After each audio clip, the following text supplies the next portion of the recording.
testing battle.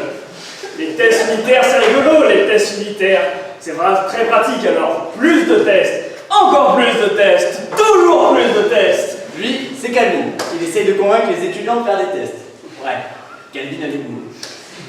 Mais il ne propose pas de faire des tests n'importe comment. Ce qu'il propose, c'est un événement, une expérience.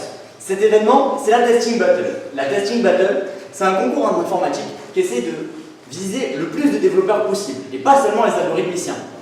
Clin d'œil, clin d'œil. Et la plupart des informaticiens, ce qu'ils font, c'est des tests, qui soient ultra basiques ou très complexes. Clin d'œil, clin d'œil. Le projet que nous proposons, c'est donc une interface qui permet de soumettre du code, et notamment des tests, à un moteur de concours que nous développerons, qui permet de contrôler ces tests. Le principe est simple, on fournit aux participants une interface avec des fonctions erronées.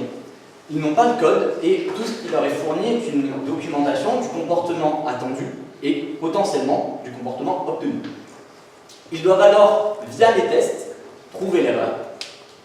Et s'ils trouvent l'erreur, ils ont des points.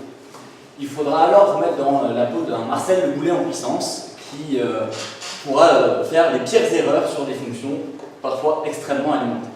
À la fin de l'événement, celui qui a le plus de points remporte le point. Imaginons que je participe à la Testing Battle. Le sujet est alors de trouver une copie qui se répète dans un groupe d'étudiants, une copie qui est partagée par les étudiants durant le contrôle.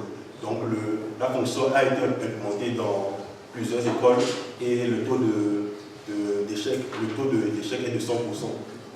Donc à la Testing Battle, j'ai pu tester cette fonction et j'ai pu découvrir que le code comparait le fichier à lui-même.